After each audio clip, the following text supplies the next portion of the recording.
किसकी है ये कब्रें? हुजूर, आपके पूर्वजों की है ये कब्रें। औरंगजेबाला आपले शिपाई सांगतात, क्या नाम है इन कब्रों का?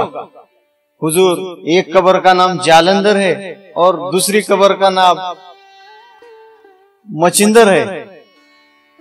हमारे पूर्वजों के नाम जालंधर और मचिंदर कैसे हो सकते?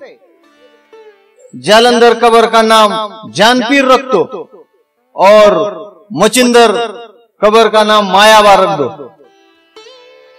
औरंगजेब आपल्या शिपायांना सांगतो।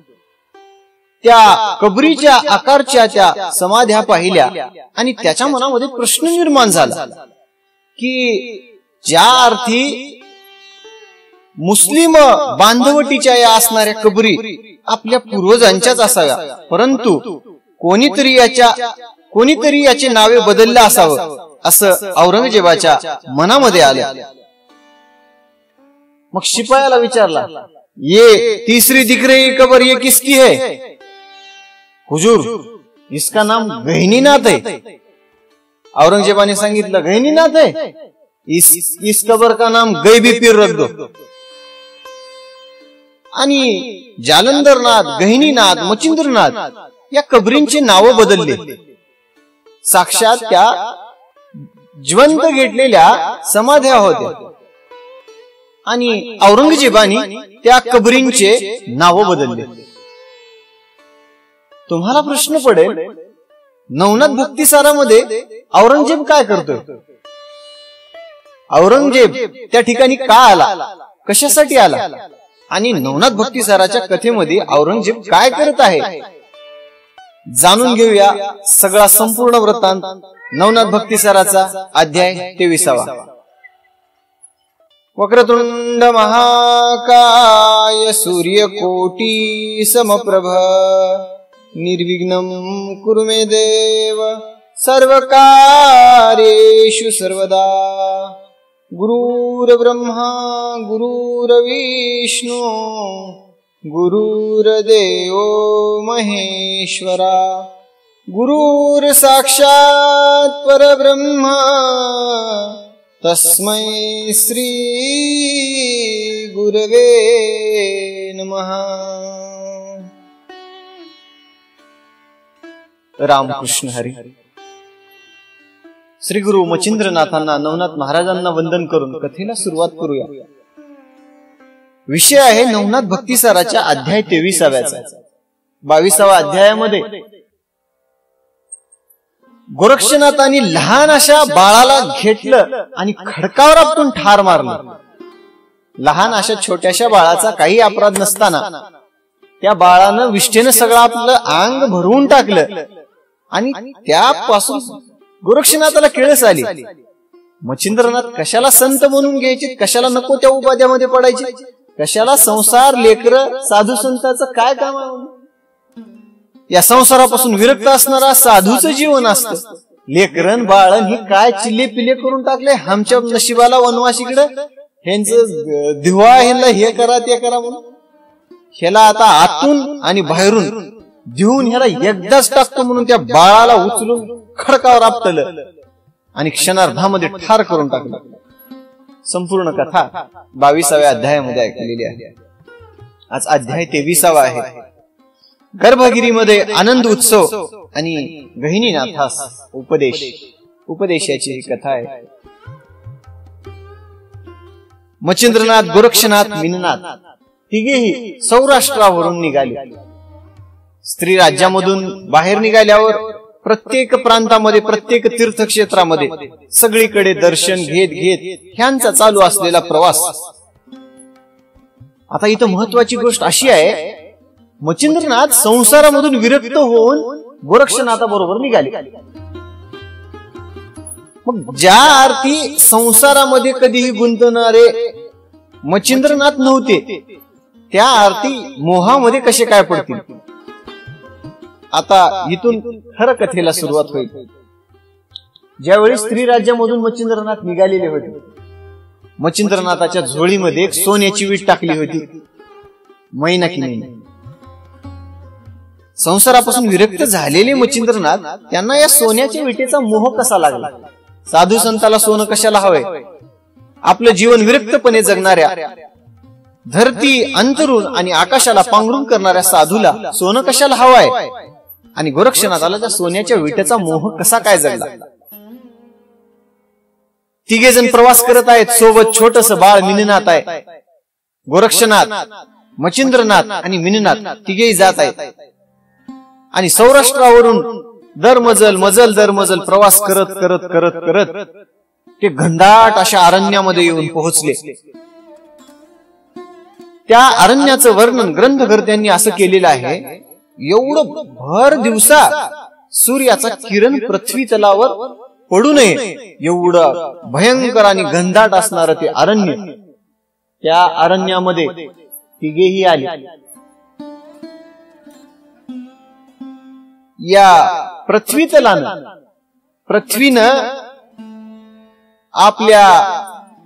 आपलं अंग दिसू नये म्हणून ज्याप्रमाणे या निसर्गाचा शालू पांघरावा, त्याप्रमाणे ती अवनी, ती धरती एवढं या सगळ्या झाड झुडूप, वेली, बाबळ, लिंबू, असे अशोक, वेगवेगळ्या प्रकारच्या वृक्षांनी बहरलेलं वन, अतिशय घनदाट विस्तीर्ण जंगल.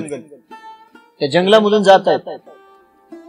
आता मच्छिंद्रनाथाच्या झुळीमध्ये वीट होती. त्यांना प्रश्न पडला, ते आता सोन्याच्या विटेचा मोह लागला. तुम्ही म्हणसाल, अहो या संसारामधून विरक्त झालेल्या मच्छिंद्रनाथाला त्या सोन्याचा मोह का लागला? विषय तो नाही. मच्छिंद्रनाथाला गोरक्षनाथाची परीक्षा बघायची होती. आपला शिष्य आपल्या या मोहाच्या, आपला गुरु मोहपाशामध्ये अडकलेला आहे हे पाहून आपल्या शिष्याच्या काय प्रतिक्रिया येतात, आपण गोरक्षाची परीक्षा करून बघावी. म्हणून मच्छिंद्रनाथाने घाबरायचं नाटक सुरू केलं. तिघही जाऊ लागले. घनदाट असं भयंकर वन आहे. मच्छिंद्रनाथ म्हणलाय, गोरक्षा, लय घनदाट वन दिसलाले रे, चोर बिर आले तर कसं करावं लागेल बाबा? आणि एवढ्या भयंकर वनामधून आपण चाला. गोरक्षनाथ म्हणलेला आहे, गुरुवर्य, चोर आले तर काय नेणार आहेत आपले?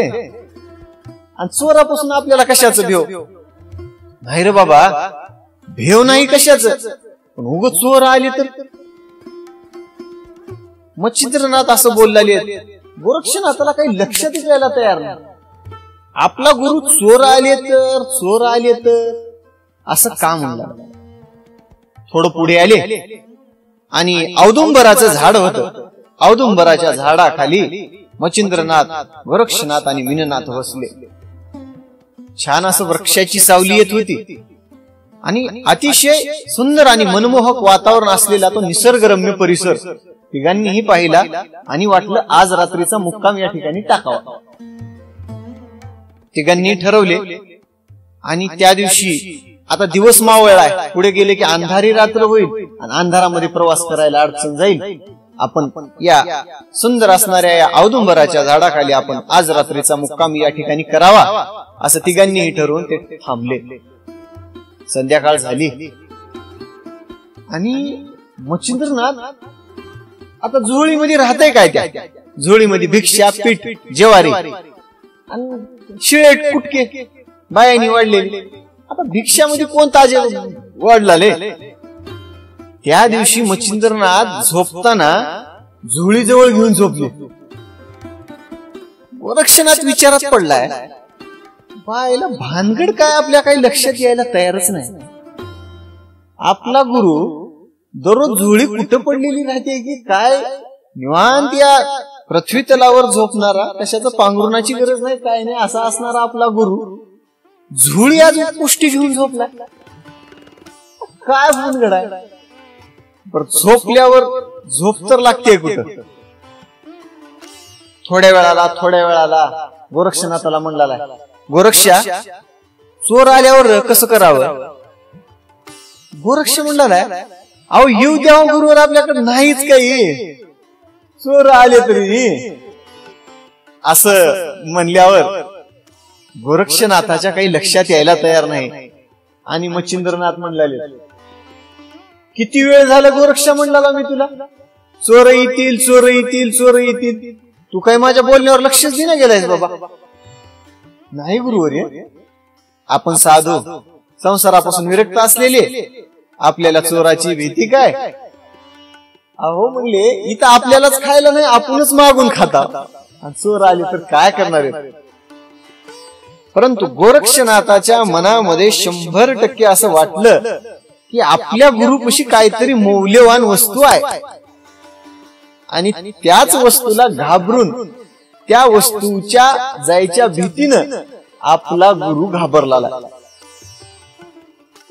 गोरक्षनाथ म्हणला, काय असेल वस्तू, आता पुष्टी घेऊन झोपल्यावर कसं बघायला येते. आज काय नाही म्हणला, उद्या बघूया म्हणला. काय झोळीमध्ये घातलाय तर आपल्या गुरुनं बघूया, आणि एवढं कशाला घाबरला आपले गुरुवर्य, उद्या सकाळी हे करूया म्हणून.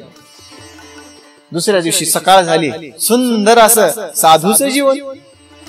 पहाटे उठले आणि ध्यानमग्न अशा अवस्थेमध्ये सूर्योदयाच्या पूर्वी योगमार्ग. साधू संतांचं जीवन सदा आनंदी, प्रत्येक दिवशी आनंदामध्ये साधू का असतात. पहाटे उठतात ब्रह्ममुहूर्तावर आणि स्नान करून ध्यानाला बसतात, आणि ध्यान अवस्थेमध्ये ज्यावेळी त्यांनी डोळे उघडलेले असतात त्यावेळी उगवत्या सूर्याला पाहतात, म्हणून त्यांच्या चेहऱ्यावरती तेज येत असतं आणि तेजस्वी दिसणारे साधू.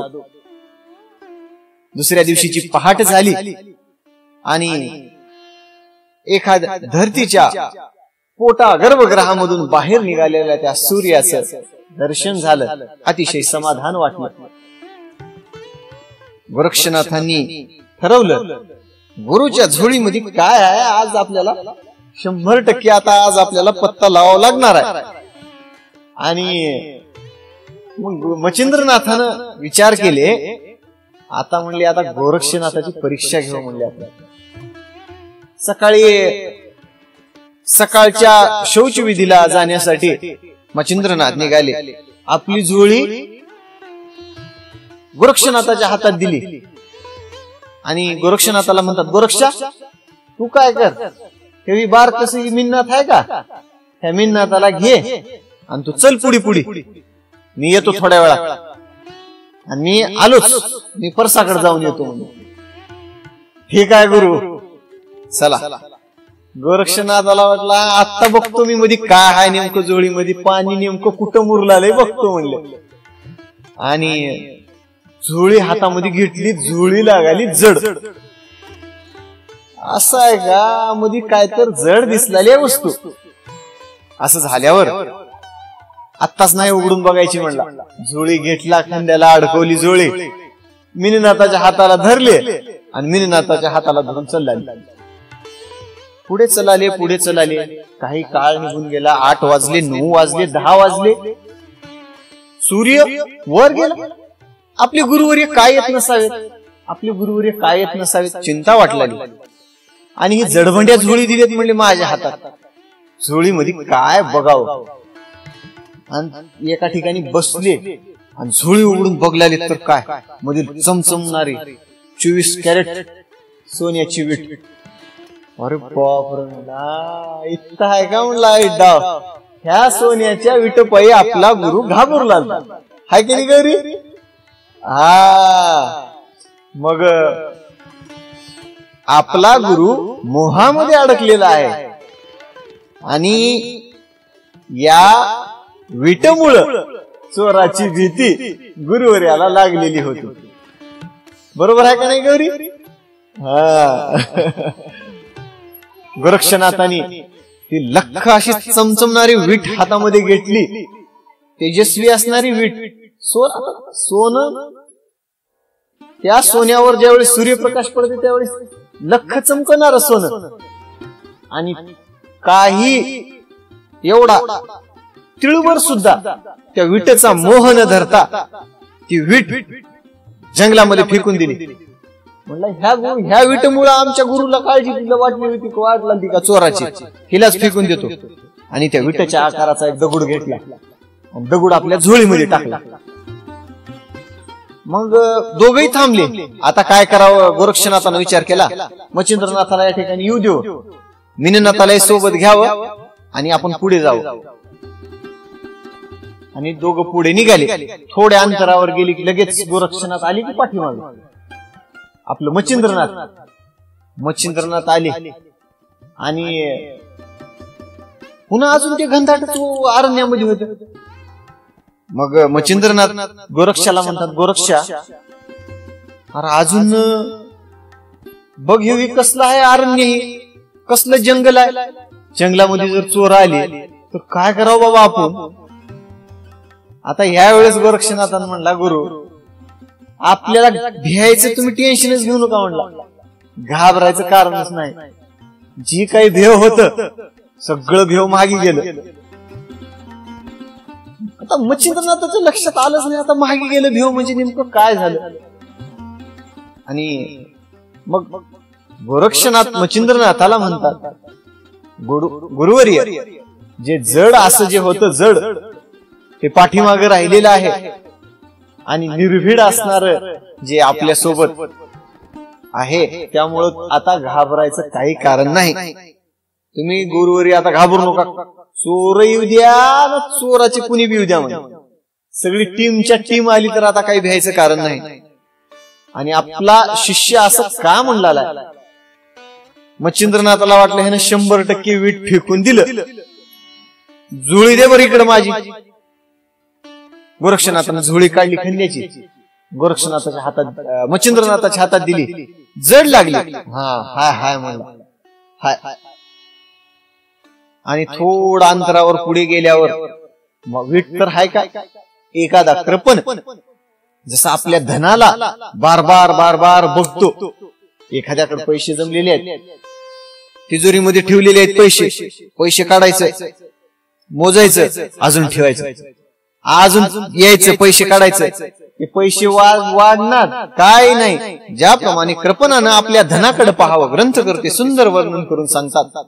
एखाद्या कृपणाने आपल्या धनाकडे पाहावं, त्याप्रमाणे मच्छिंद्रनाथानं त्या झोळीमध्ये पाहिलं आपली सोन्याची वीट आहे किंवा नाही.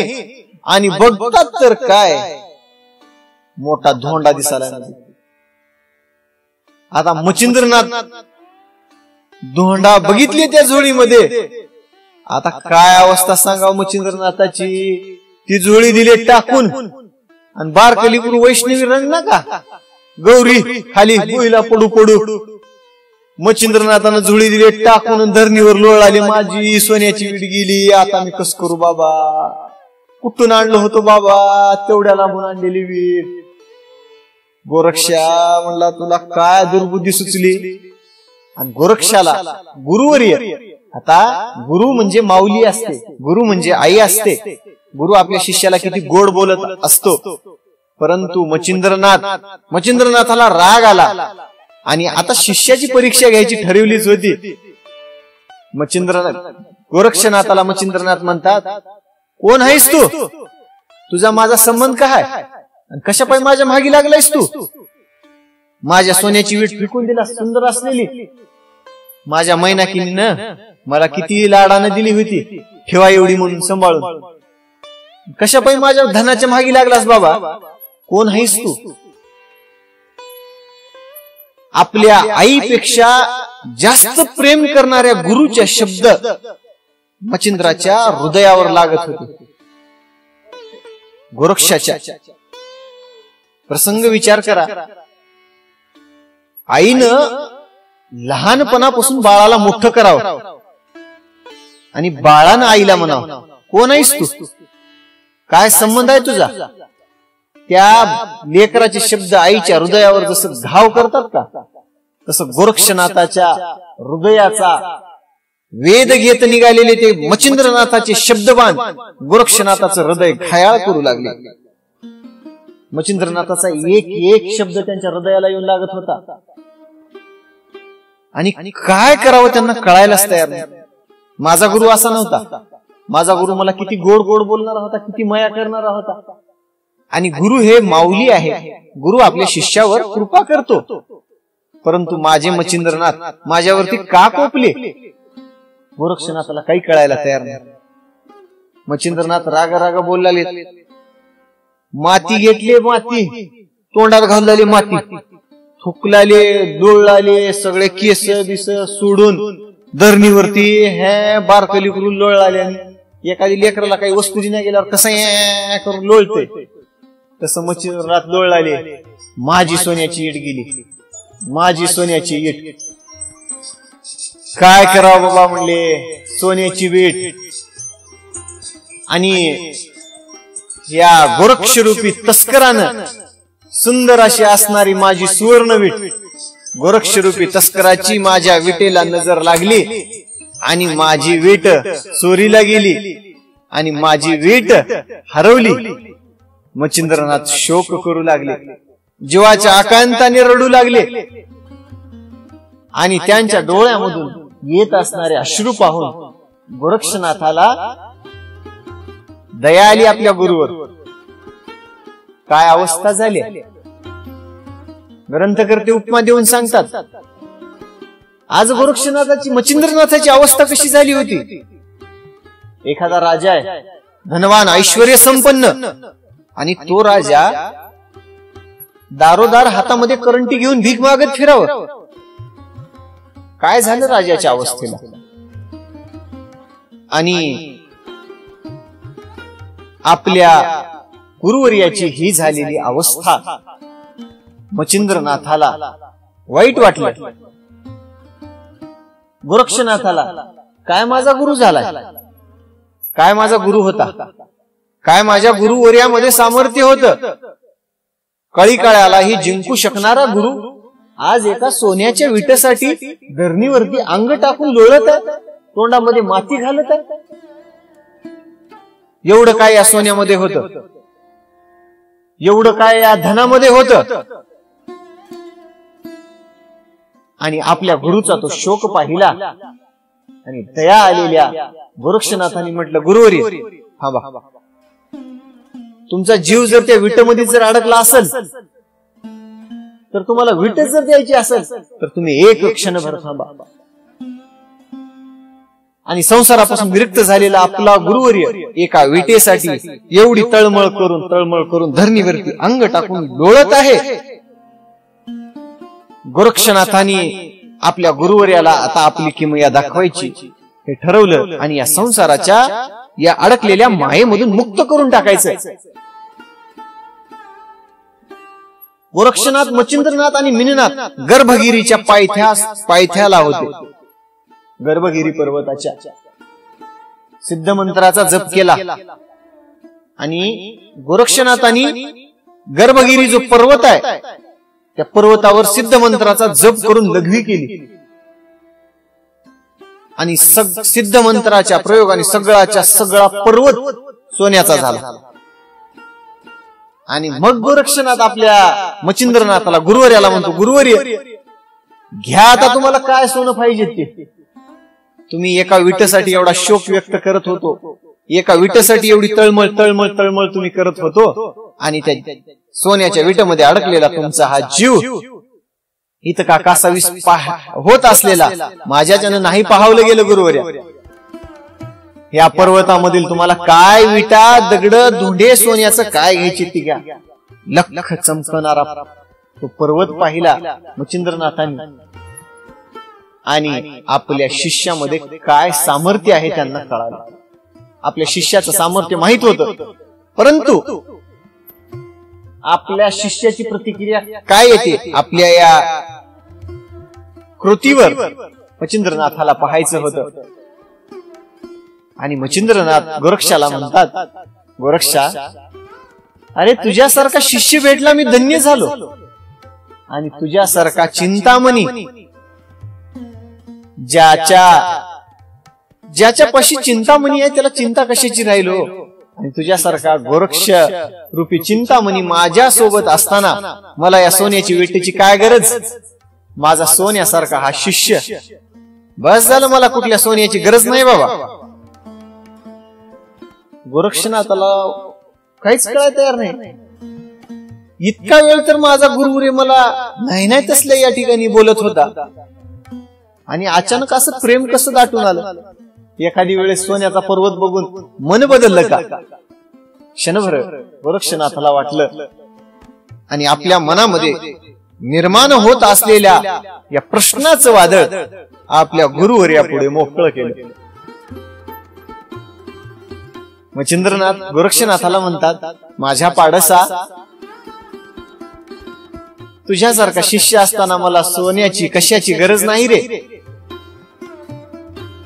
गोरक्षनाथ म्हणतात, गोरक्षनाथांनी हात जोडला, गुरुवर्य तुमचं काय चालू आहे मला काय कळायला तयार नाही. एकीकडे सोन्याची विटेसाठी तुम्ही धरणीवर लोळला, मी सोन्याचा पर्वत केला तर आता मला गरज नाही म्हणला, आणि मला नाही नाही तसलं गुरुवर्य बोललो तुम्ही. माझ्या अंतकरणाला किती दुःख झालं गुरुवर्या. आपली आई आपल्याला बोलल्यावर किती दुःख होत, तसं तुम्ही माझी आई आहात, तुम्हीच माझे पिता आहात. आणि तुमचे ते शब्दबाण माझ्या हृदयाला किती खोचले गुरुवर्य. कृपा करून गुरुवर्य मला सांगा, मैनाकिनीने तुम्हाला जी वीड दिलेली होती कशासाठी तुम्ही सोबत घेतला होता? या पृथ्वीवरच्या कळी काळालाही जिंकण्याचं सामर्थ्य असणार तुमच्यामध्ये तुम्हाला विटेची काय गरज पडणार होती? आणि तुम्ही विट कशाला घेतला होता? प्रश्न विचारल्यावर आता गोरक्षनाथाला काय आहे ते खरं सांगावं मच्छिंद्रनाथांनी ठरवलं. आणि आपला प्रिय शिष्य गोरक्षाला म्हणतात, गोरक्षा, माझा जीव या सोन्यामध्ये, या संसाराच्या या अशाश्वत असणाऱ्या या वस्तूमध्ये रममान होणारा नाही. मला प्रत्येक गोष्टीचं ज्ञान आहे. हे द्रव्य माझ्या मनाला मोहित करू शकते. आपल्या सामर्थ्याने हजारो कोटींचं द्रव्य निर्माण करण्याची ताकद, सामर्थ्य असणारा आपला संप्रदाय आहे. एवढं सामर्थ्य आहे आपल्यामध्ये, आणि या सुवर्णाला कसं बोलल? परंतु मला तुझी परीक्षा पाहायची होती. आपल्या गुरुवर्याची ही अवस्था पाहून तुला काय वाटेल, तुझं काय म्हणणं आहे? आणि मला तुझी परीक्षा घ्यायची असल्यामुळं मी ती वीट घेतलो. बरं म्हणलं गुरुवर्य, ती झालं, परीक्षा घ्यायचं झालं. मग म्हणले गुरुवर्य, तुम्ही त्या विटेचं करणार होतो काय? मच्छिंद्रनाथांनी म्हटले, काय नाही रे बाबा. म्हणले, गावाकडे गेल्यानंतर, आपल्या मायेदेशी परतल्यानंतर साधू संताला बोलवावं, ही वीट विकावं, त्यातून काही अन्नधान्य आणावं, आणि पंचपक्वानांचं जेवण साधू मुनी सगळ्यांना जेवू घालून याचकांना तृप्त करावं, अशी माझी प्रांजळ इच्छा. गोरक्षनाथ म्हणतात, गुरुवर्या, या गोरक्षासारखा सामर्थ्यवंत आणि प्रतापवंत असणारा शिष्य असताना तुम्हाला साधू संतांना जीव घालायचे? एक क्षणभर थांबा, एका क्षणार्धामध्ये मी तुमची इच्छा पूर्ण करतो. असं म्हटल्याबरोबर गंधर्व या ठिकाणी मंत्राचा प्रयोग केला गोरक्षनाथांनी, आणि चित्रसेन नावाच्या गंधर्वाला त्या ठिकाणी पाचारण केलं. चित्रसेन गंधर्वाला सांगतात, हे गंधर्वराज, जेवढे जेवढे गंधर्व आहेत, यक्ष आहेत, किन्नर आहेत, देवी आहेत, देवता आहेत, जळदेवता, अष्टभैरव, रुद्र आणि पद्मिनी, शंकिनी, डंकिनी, सगळ्या अप्सरांना, सगळ्यांना बोलवा. माझ्या गुरुवर्याची इच्छा आहे, साधू संतांना भोजन द्यावं, साधू संतांना तृप्त करावं, आणि मला त्यांची इच्छा पूर्ण करायची आहे. चित्रसेन नावाच्या गंधर्वाला सगळा वृत्तांत गोरक्षनाथ सांगतात, आणि चित्रसेनानी लगेच क्षणार्धामध्ये गोरक्षनाथाची आज्ञा शिरसावंद्य मानून सगळीकडे सगळ्या गंधर्वांना या ठिकाणी पाचारण केलं. सगळ्या गंधर्वांना निरोप पाठवला. गर्भगिरीवर म्हणले, गोरक्षनाथांनी याग आरंभ केलेला आहे, मोठा गर्भगिरीवरचा आनंद उत्सव, आणि कार्यक्रमासाठी सगळ्यांना आमंत्रण दिलं. आमंत्रण कुणाकुणाला दिलं होतं? यज्ञवल्क्य ऋषी, वाल्मिकी, कविनारायण, नवनारायणामधले सगळेच्या सगळे, भगवान शंकर, विष्णू, ब्रह्मदेव, आणि सगळ्याच्या सगळ्या जळदेवता, अष्टभैरव, रुद्र, सगळ्या या ज्या पद्मिनी आहेत, सगळ्या पद्मिनींना, स्वर्गातल्या सगळं देवी देवतांना सगळ्यांना आमंत्रण दिलं. सगळ्या सिद्धींना सांगितलं गर्भगिरीवरती कार्यक्रम, आनंद उत्सव होणार आहे. त्या आनंद उत्सवासाठी सगळ्यांना आमंत्रण आहे, सगळेच्या सगळे हजर व्हायचं. बघता बघता चित्रसेन नावाच्या गंधर्वानं सगळ्यांना आमंत्रण दिली. सगळ्यांना गर्भगिरीवरती कार्यक्रम आहे. आणि मच्छिंद्रनाथाचा शिष्य गोरक्षनाथ यांनी या कार्यक्रमाचं विशाल काय कार्यक्रमाचं आयोजन केलेलं आहे. सगळ्या यजमानांना बोलवलेलं आहे. आपल्याला प्रमुख आमंत्रण सांगितलेलं आहे. सगळ्या देवांकडे आमंत्रण पोहोचली. गोरक्षनाथांनी कुबेरांना बोलवलं. कुबेराला म्हणतात, कुबेर देवता, हे का म्हणले, हे सोन्याचा पर्वत आहे गर्भगिरी, आणि हे का या पर्वतामधलं काय सोनं घ्यायचे ती घ्या, आणि आम्हाला त्याच्या बदल्यात द्रव्य द्या. आम्हाला आनंद उत्सव करायचा आहे. कुबेर महाराज म्हणले, गोरक्षनाथ, नाथ आहात म्हणले आपण तुम्ही, आणि आम्हाला कशासाठी लाजवला लाव म्हणले. काही पर्वत अशाचा असा राहू द्या, आणि काय साहित्य लागल माझ्याकडून मी द्रव्य देतो. भरपूर द्रव्य कुबेराकडून धन घेतलं, आणि त्या पर्वत तुमच्याकडे राहू द्या असं म्हणाले. परंतु कुबेरानं ते स्वीकार केला नाही त्या धनाचा, आणि त्या बदल्यामध्ये द्रव्य दिलं. संपूर्ण कार्यक्रमाचं नियोजन चालू आहे. अष्टसिद्ध्यांना बोलवून घेतलं गोरक्षनाथांनी. सांगितलं, अनिमा, गरिमा, लगिमा सगळ्या सिद्ध्यांकडे दिलं. म्हटले, ओ अष्टसिद्धींनो, तुमच्याकडे कार्यक्रमाचं जेवणाचं सगळं नियोजन तुमच्याकडे आहे. अन्नधान्याला कमी पडायला जमणार नाही. अष्टभैरवांना बोलवलं. अष्टभैरवांना सांगतात, या गर्भगिरीचा उत्सव चालू असताना या उत्सवाच्या संरक्षणाची जबाबदारी तुमची. आता सुद्धा मोठ्या मोठ्या नेत्याचे कार्यक्रम असतात. संरक्षणासाठी बॉडीगार्ड, मोठा फौज फाटा कसा असतो, संरक्षण हे अगोदरपासून चालत आलेलं आहे. कारण एखाद्या ठिकाणी जर शुभ कार्य होणार असेल तर त्या ठिकाणी विघ्न आणण्याचा प्रयत्न अगोदरही करत होते आणि आताही करतात. सगळे जे अष्टभैरव होते, अष्टभैरवांना सांगितलं, तुमच्याकडे म्हणले सगळ्याची, सगळ्या रक्षणाची जबाबदारी. अष्टसिद्धींकडे अन्नधान्याची व्यवस्था केली. भगवान शंकरांना बोलवलं. महादेवाला सांगितलं, महादेवा, पंक्तीमध्ये फिरून कमी जास्त बघायचं काम तुमचं. आणि स्वर्गामधल्या रंभा, उर्वशी, मेनका सगळ्या ज्या सुंदर सुंदर या ठिकाणी अप्सरा होत्या, सगळ्या अप्सरांना बोलवलं. त्यांच्याकडे सांगितलं, हे का अप्सरांनो, आलेल्या सगळ्या पाहुण्यांचं मनोरंजन करायचं काम तुमचं आहे. गायनासाठी कुणाला बोलवलं? प्रत्यक्षात गंधर्वाला बोलवलं. गंधर्वांना सांगितलं, कार्यक्रमाच्या सगळ्या गायनाची जबाबदारी तुमच्यावरती. अप्सरा मनोरंजनासाठी, गायनासाठी, गंधर्व असा कार्यक्रम ज्या ठिकाणी सगळ्या देवी देवतांना आणि ज्या उर्वरित ज्या देवता होत्या का, काही देवादिकांना सांगितलं. सटवी हे ते आल्या होत्या, 11 सटवी आल्या होत्या. सगळ्या सटव्यांना सांगितलं, म्हणली इथं हे सगळं झाडायची सगळी जबाबदारी तुमच्याकडे. इथला परिसर सगळा साफसफाई स्वच्छ पाहिजे. आणि सगळ्या देवादिकांवर जबाबदाऱ्या सोपवल्या. सगळ्यांनी मच्छिंद्रनाथाचा, गोरक्षनाथाचा आदेश मानून कार्यक्रमाची तयारी सुरू केली. गर्भगिरी पर्वत सोन्याचा. सगळ्या देवादिकांना आमंत्रण गेली. सगळे गंधर्व आले, यक्ष आले, किन्नर आले.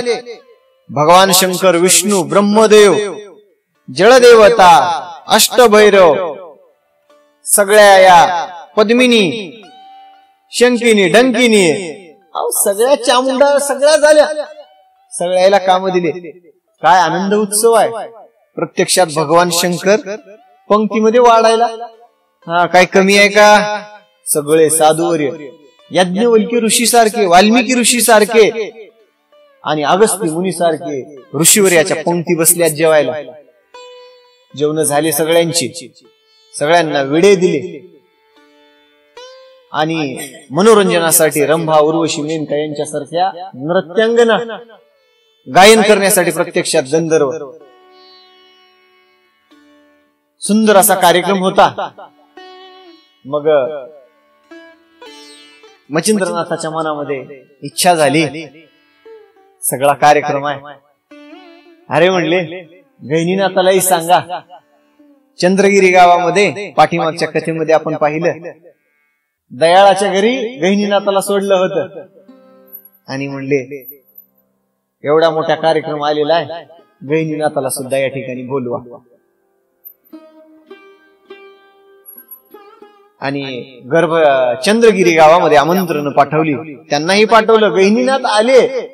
सगळा कार्यक्रम 1 महिन्यापर्यंत आनंद उत्सव चालला.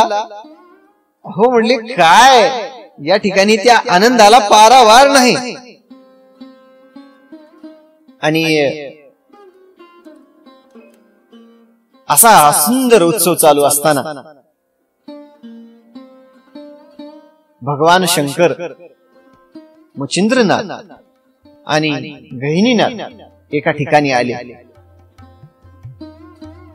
मच्छिंद्रनाथांनी ओळख करून दिली भगवान शंकरांना. महादेवा, हा गहिनी आहे, आपल्याला आठवतं का? हो म्हणले. भगवान शंकर म्हटले, हा मला या गहिनीनाथाचा या ठिकाणी पाठीमागलचं सगळं या ठिकाणी वृत्तांत माहिती आहे. आणि गहिनीनाथाला उपदेश करण्याचा आग्रह भगवान शंकरांनी गोरक्षनाथाला दिला. आता आपण हरिपाठामध्ये अभंग म्हणतो, आदिनाथ गुरु सकळ सिद्धांचा, मच्छिंद्रतयाचा मुख्य शिष्य मच्छिंद्रतयाचा. मच्छिंद्राने बोध गोरक्षासी केला आणि गोरक्ष ओळला गहिनी प्रती निवृत्ती दातार. हे अशा गुरु शिष्य चालत आलेल्या परंपरा. गहिनी प्रती निवृत्ती दातार आणि ज्ञानदेवासार चोजविले ज्ञानदेवासार. भगवान शंकरांनी म्हटले, गोरक्षनाथा, ज्या वेळेस मी पृथ्वी तलावर निवृत्तीनाथांचा अवतार घेऊन येणार आहे, त्यावेळेस ही माझा गुरु होणार आहे. आणि याला काय करा, आपण अनुग्रह द्या, सगळ्या सगळ्या विद्यांमध्ये पारंगत करा. आणि मी ज्या वेळेस निवृत्तीनाथाच्या अवतारामध्ये पृथ्वी तलावरती येणार आहे, त्यावेळेस हा गहिनी मला उपदेश करणार आहे. बाबा, माझा गुरु आहे, याला अनुग्रह द्या. आणि भगवान शंकराच्या आज्ञेनुसार गोरक्षनाथांनी गहिनीनाथाला काय दिला? अनुग्रह दिला, सगळ्या विद्यांमध्ये पारंगत करविलं. आणि भगवान शंकरांनी सगळ्यांचा या ठिकाणी आता मच्छिंद्रनाथ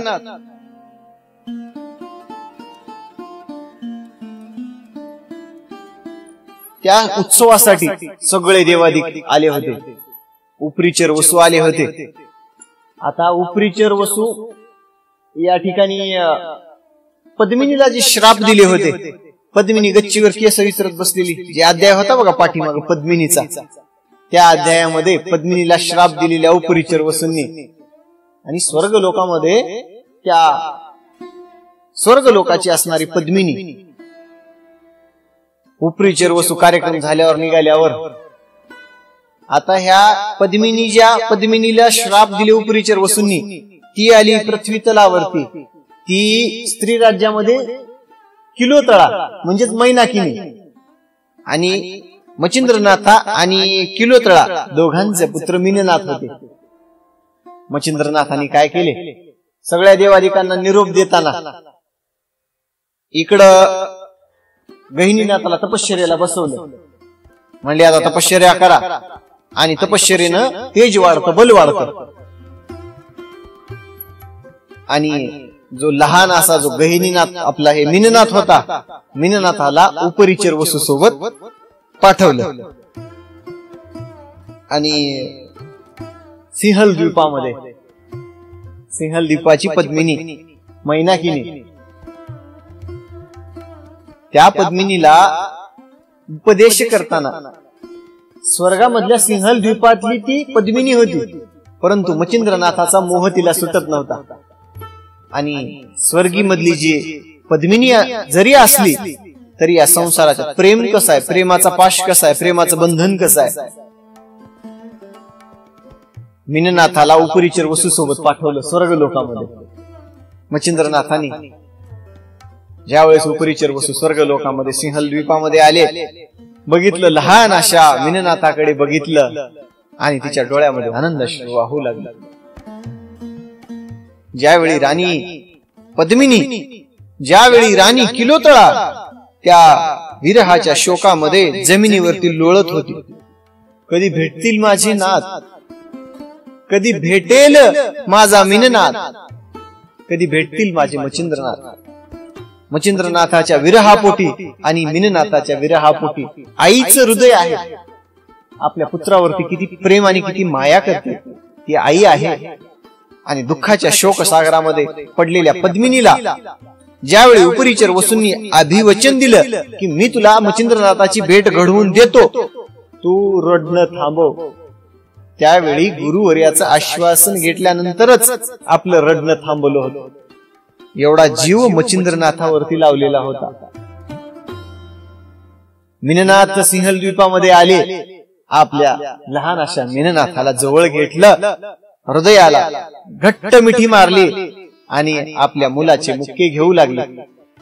कितीतरी माया येऊ लागली तिला. किती वर्षानंतर मीननाथ आलेला होता आणि मीननाथाला पद्मिनी म्हणते, बाळा एकटाच आलास का रे? बाबांना घेऊन आला नाहीस का? नाथांना सोबत घेऊन आला नाही?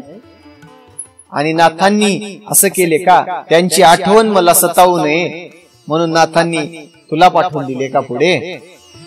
असं म्हणून तिला दुःखही होऊ लागलं आणि आनंद. अशी अवस्था पद्मिनीची सिंहल द्वीपामध्ये झाली. आता गहिनीनाथाचा अभ्यास करून घेण्यासाठी मच्छिंद्रनाथ आणि गोरक्षनाथ गर्भगिरी पर्वतावरती राहिले. आणि भगवान शंकराला या ठिकाणी तो अनुग्रह देणार आहे. आणि भगवान शंकरांनी स्वतः आज्ञा दिलेली आहे की गहिनीनाथाला उपदेश करा. आणि गहिनीनाथाला उपदेश करून गर्भगिरीवर तपश्चर्येला बसवून सगळ्या विद्यांमध्ये पारंगत करत आहेत. सगळं या ठिकाणी सगळा कार्यक्रम संपल्यावर कुबेराने काय केलं? गर्भगिरी पर्वत सोडताना, आता गर्भगिरी जी आहे का सोन्याचा गर्भगिरी आहे अजून सुद्धा ह्या काळात, परंतु जात जात कुबेर देवतांनी म्हणला, माणसाला जर कळालं म्हणला इथं सोनं आहे म्हणून, ही कडूचे म्हणला ही सगळ्याच्या सगळं सोनं घेऊन जाते. म्हणून कुबेराने जाताना काय केलं? अदृश्य अस्त्राची योजना केली. अदृश्य अस्त्र फेकल्याबरोबर तो गर्भगिरी सोन्याचा पर्वत अदृश्य झालेला, म्हणजे माणसाला दिसणार नाही. अजून सुद्धा त्याच ठिकाणी आहे. ते ठिकाण ग्रंथकर्त्यांनी वर्णन केलेलं आहे. काय म्हणतात? आणि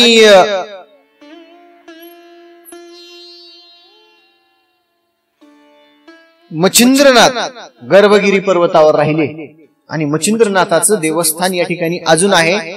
त्या देवस्थानाचं नाव आहे म्हातारदेव.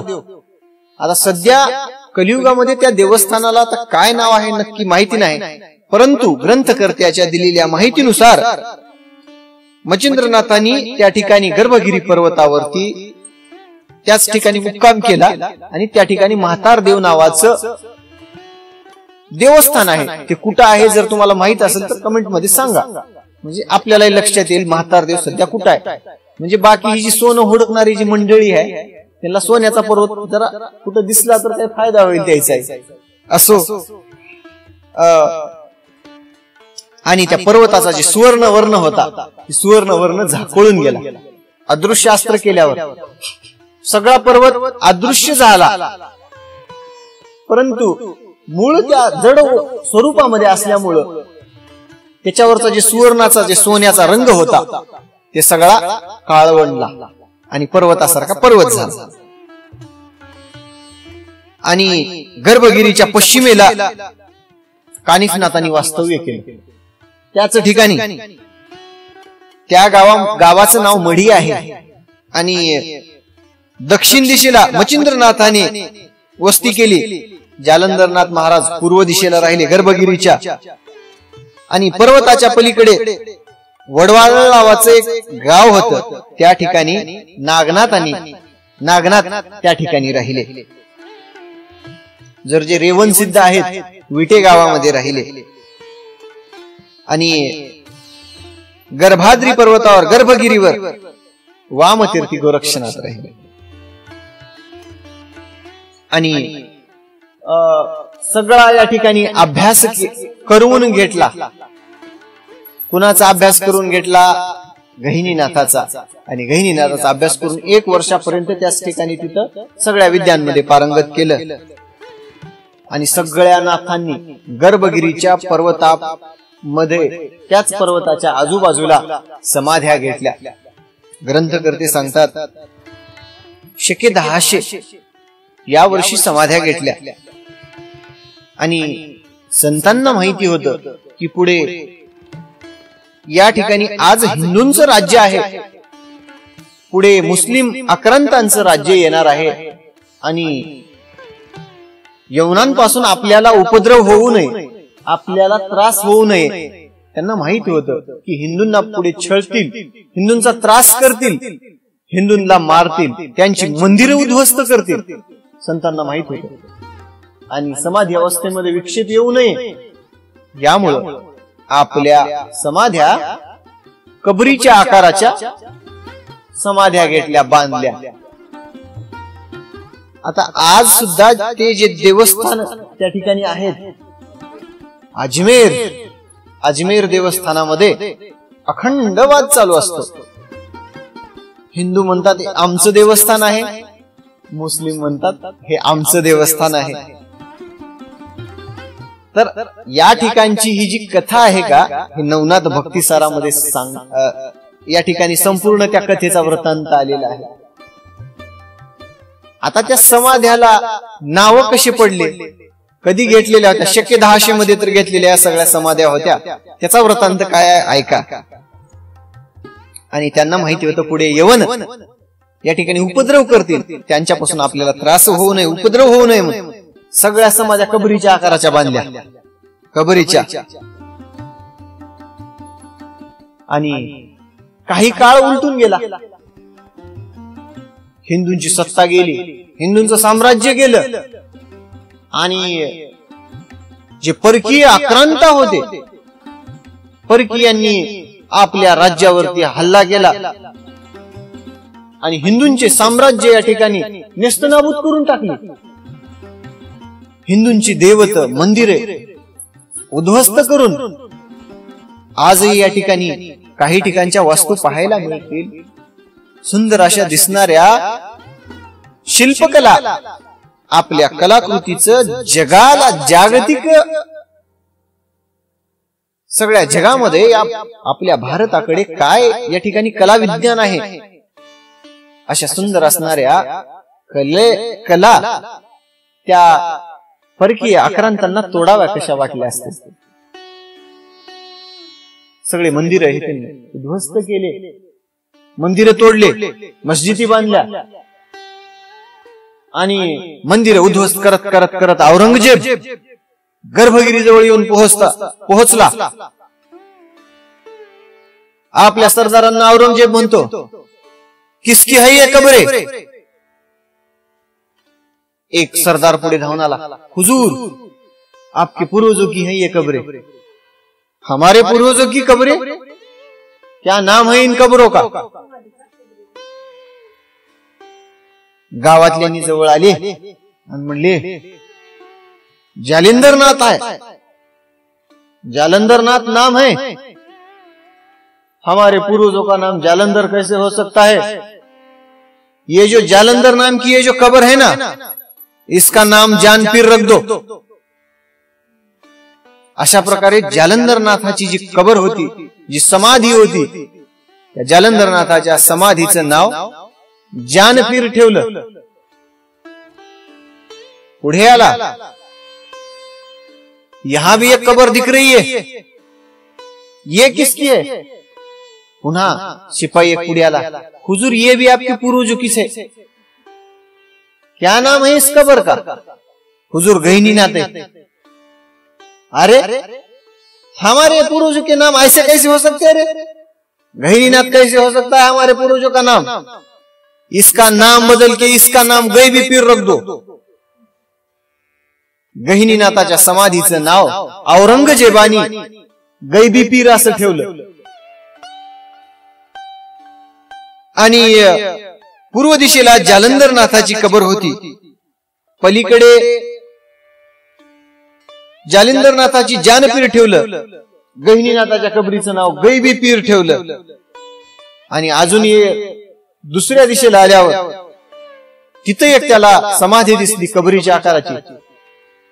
अरे इधर तो जहां देखो कब्रियां दिख रहे रे, हमारे पूर्वजा का सगळे यहाँ जाके बैठ गए क्या? आणि त्या शिपायानं सांगितलं, हुजूर हुजूर ये भी आपके पूर्वजों की कबर है, किसकी है ये म्हणल्यावर, क्या नाम है इस कबर का? हुजूर मच्छिंद्रनाथ है।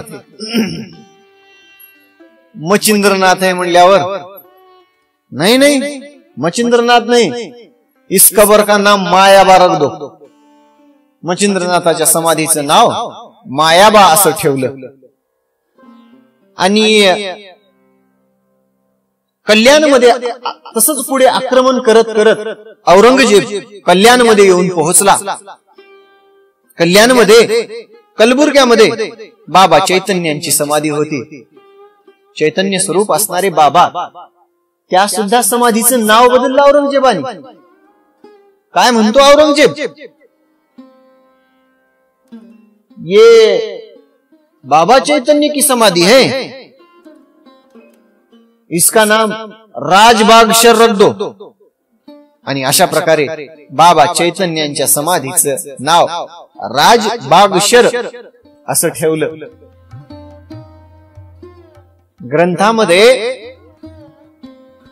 आज सुद्धा या 21व्या शतकामधले शून्य बुद्धी आणि जड बुद्धी असणारे लोक ग्रंथ या ठिकाणी काल्पनिक आहेत म्हणतात, ग्रंथाचे या ठिकाणी पुरावे मागतात। परंतु या आमच्या सनातन संस्कृतीमध्ये असलेल्या प्रत्येक धर्मग्रंथामध्ये प्रत्येक गोष्टीचं वर्णन, प्रत्येक ठिकाणाचं वर्णन, अचूक असं वर्णन केलेलं आहे। शके 1000 नंतर ह्या ज्या समाध्या होत्या कबरीच्या आकाराच्या होत्या, त्याच्यामुळे त्यांची नावं औरंगजेबाने बदललं। क्लिअर स्पष्ट असा उल्लेख नवनाथ भक्तिसाराच्या अध्याय 23व्या मध्ये आलेला आहे। बाबा चैतन्यांच्या समाधीचं नाव राजबागशर ठेवलं। आमच्या संतांना सगळं माहिती होतं, मच्छिंद्रनाथांना, गोरक्षनाथांना, जालंधरनाथ सगळ्यांना माहिती होतं की पुढे मुस्लिमांचं राज्य येणार आहे। आणि सुरुवातीला जे म्हणालो होतो की नवनाथ भक्तिसाराचा तर अध्याय, या ठिकाणी औरंगजेब काय करतोय तर शके 1000 नंतर जे समाध्याचं रूपांतर कबरीमध्ये झालं त्याबद्दलचा हा वृत्तांत या अध्यायामध्ये घेतलेला आहे। आणि त्याबद्दलच्या ओव्या क्लिअर जर कोणाला जर पाहायच्याच असतील तर नवनाथ भक्तिसाराच्या अध्याय 23व्या मध्ये ओवी नंबर 74 मध्ये त्या ठिकाणी वर्णन आलेलं आहे। काय वर्णन आहे? ह्या कोणाच्या असती कबरी, ते म्हणती तव पूर्वजांच्या साचारी, मठीत कानोभा पर्वती मचिंद्र आवडते स्थान याचे ते। त्याहुनी पूर्वेस जालिंदर विराजली त्याची कबर। त्याहुनी खालतावली थोर गहिनीनाथ नांद तसे। मग तेने ऐकून ऐसी मात पालटिले त्या नावाते। जान पीर जालिंदराते ठेविले असे राजाने। गैनीनाथास गैबी पीर नाम ठेविले ते विसाचार। महिजदी बांधोनी पुजारे ठाई ठाई स्थापिले। क्लिअर ओवीबद्ध असा उल्लेख नवनाथ भक्तिसार या ग्रंथामध्ये आलेला आहे।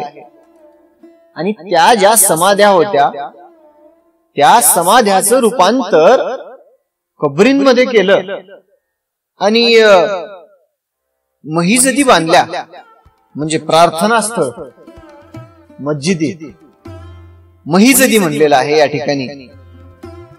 महिजदी बांधूनी पुजारे ठाई ठाई स्थापिले। आणि त्या गुरु मचिंद्रनाथ, गुरु गोरक्षनाथ, गुरु जालिंदरनाथ, गुरु कानिफनाथ सगळ्यांच्या समाध्यांचे नाव बदलून मुस्लिम नाव त्या समाध्यांना ठेवलं। त्या ठिकाणी विशाल काय विस्तीर्ण अशा मस्जिदी बांधल्या औरंगजेबाने आणि ठीक ठीक ठिकाणी पुजारी ठेवले पूजा करण्यासाठी। इतिहास आहे प्रत्येक गोष्टीचा साक्षीदार। ज्या राज्याचं राज्य असेल त्या राज्याने त्या राज्याच्या ज्यावेळी मुस्लिमांचं आक्रमण या ठिकाणी आपल्या देशामध्ये आलं त्यावेळी त्यांनी प्रार्थनास्थळ या ठिकाणी उद्ध्वस्त करून आपली प्रार्थनास्थळ उभारली। हा इतिहास आहे आणि त्याचे आहेत हे पुरावे नवनाथ भक्तिसार ओवी नंबर अध्याय क्रमांक 23 मधली ओवी नंबर 78। मचिंद्र आणि कानिफाचे नामाभिधान बदलून साचे। मायाबा बोलोनी मायाबा कान्होबा बोलोनी साचे। यवन पुजारी स्थापिले। मुस्लिम पुजाऱ्यांना त्या ठेवलं, पूजा करण्यासाठी ठेवलं। विस्तीर्ण अशा या ठिकाणी मस्जिदी आहेत। मस्जिदीमध्ये होते का पूजा? नाही होत, परंतु आमच्या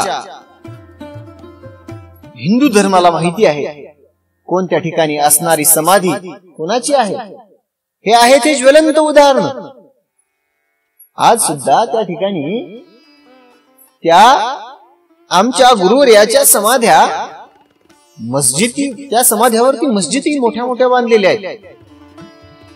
त्या ठिकाणी हिंदूही दर्शनासाठी जातात, मुस्लिमही जातात। दोघांनी भजलं तर काय त्यामध्ये वाईट नाही। असो, कल्याण कलबुर्गी औरंगजेब असंच आक्रमण करत करत पुढे निघाला। कल्याण कलबुर्गी बाबा चैतन्य राजबाग सर नाव ठेविले त्याने। मनाल केले यवना कारण ऐसे विपरीत त्या राये। आणि श्रोत्यांना या ठिकाणी ग्रंथकर्ते निवेदन करतात, म्हणजे कल्याणला कलबुर्गी मध्ये बाबा चैतन्यांची जी समाधी होती राजबाग सर नाव असं कसं ठेवले बाबा? आणि अचानक असं का केलं? तर त्याचं उत्तर पुढच्या ओळीमध्ये आहे। परी समाधी पाहिल्या कबरी ऐशा म्हणून त्या ते पडला भास की हे पीर असतील यवन कुळीचे मनोनी प्रविष्ट करावे. ग्रंथकर्त्यांनी एका ओवीमध्ये जे हिंदू आणि मुस्लिम मधला जो वाद आहे एका ओवीमध्ये मिटवलेला आहे वाद. असो, ग्रंथकर्त्यांनी ओवीबद्ध केलेल्या ओव्या आहेत आमच्या हिंदू धर्माचे पवित्र असे हे धर्मग्रंथ आहेत. आणि असं का केले तर त्या ओवीचं उत्तर, त्या प्रश्नाचं उत्तर या ओवीमध्ये आहे. आणि समाधी पाहिल्या, कबरी सारख्या समाधी पाहिल्या आणि त्याला भास पडला की आपल्या मुस्लिम कुळामधले हे पीर असतील आणि त्यांची आज अशी अवस्था झाली असेल, याच्याकडे कोणी लक्ष केलं नसेल आणि त्यांना आपण बांधावं म्हणून औरंगजेबाने केलं. ग्रंथकर्ते असं म्हणतात. म्हणून ऐसे कृत्य घडले या पर्याय कोणी श्रोता बोले की कबरयुक्त नाथ केले भले. काय म्हणून झाले ते. तुमच्या श्रोत्याला प्रश्न पडल, मच्छिंद्रनाथ गोरक्षनाथ कबरीमध्ये का बसले, कबरयुक्त नाथ होऊन बसले, काय आहे ह्याच्या मागचा वृत्तांत काय आहे ते पण सांगा, ते पण वृत्तांत आम्हाला कळू द्या. ग्रंथकर्त्यांनी म्हटला, बाबा तरी ते अंतर साक्षनाथ यवन राजे होतील महीत, ते छळीतील हिंदू देवांते, म्हणून कबरी बांधिल्या. पुढे मुस्लिमांचं राज्य येणार आहे, तरी ते अंतरसाक्षनाथ, भूत भविष्य वर्तमान जाणणारे अंतरसाक्षनाथ आहेत. पुढे मुस्लिमांचं राज्य येणार आहे, त्यांना माहित होतं म्हणून कबरीच्या आकाराच्या समाध्या घेतल्या. आज सुद्धा आळंदीच्या तीर्थक्षेत्रामध्ये आमच्या ज्ञानोबारायांची ज्वलंत अशी समाधी आहे, जिवंत अशी समाधी आहे. 21व्या शतकामध्ये कित्येकांनी आमच्या ज्ञानोबा माऊलीच्या समाधीबद्दल पुरावे मागितले. आमच्या संप्रदायाला, आमच्या धर्माला माहिती आहे, आमच्या धर्माची आस्था. आणि प्रत्यक्षात ज्ञानेश्वर महाराजांनी आज सुद्धा काय आमच्या धर्माचं या ठिकाणी मोठेपणा आहे, काय आमच्या धर्मामध्ये सामर्थ्य आहे. माऊलीच्या मंदिराचा कळस हलतो आणि दिंड्यांना आज्ञा भेटते पुढे जाण्याची. ज्वलंत असं उदाहरण आहे. त्यापेक्षा अजून काय मोठे पुरावे पाहिजेत आणि काही गरज नाही आम्हाला पुरावे द्यायची तुम्हाला. आमच्या संप्रदायाचं, आमच्या दैवतांचं, आमच्या संतांचं महात्म्य आम्हाला माहिती आहे, अंतरसाक्ष महात्म्य.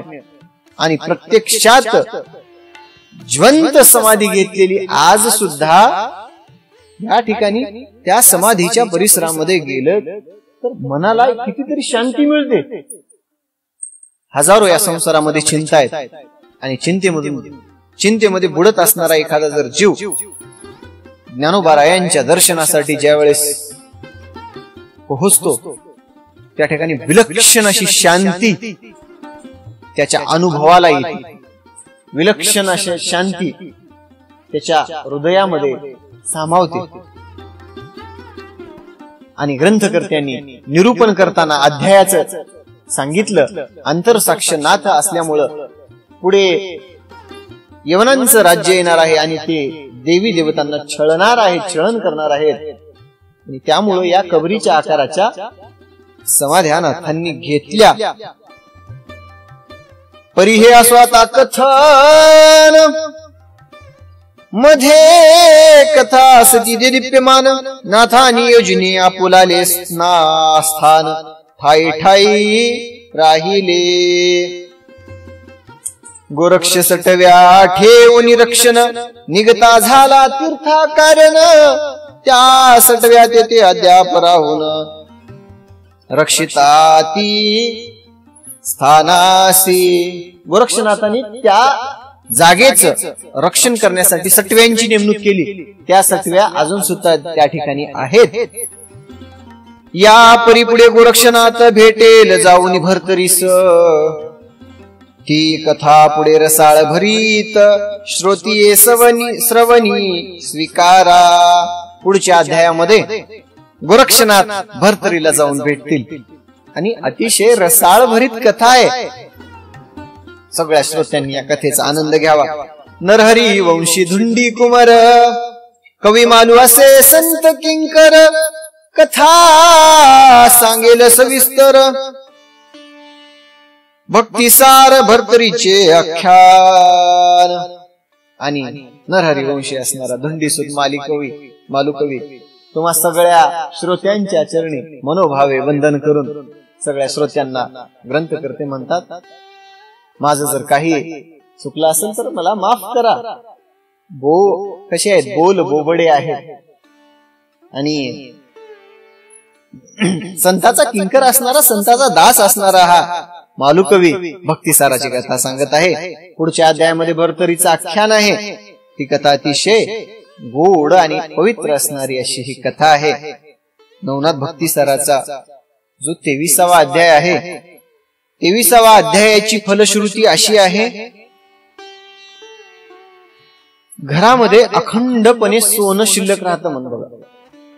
तर ज्यांना आपल्या घरामध्ये अखंड सोनं राहावं असं वाटत असेल आणि सोनं घरामध्ये यावं असं वाटत असेल, अहो ग्रंथाचं या ठिकाणी फलश्रुतीच अशी दिलेली आहे. अध्यायाचं मनन श्रवण आणि पठन केलं असता घरामध्ये सोनं अखंड शिल्लक राहतं अशी या अध्यायाची फलश्रुती आहे.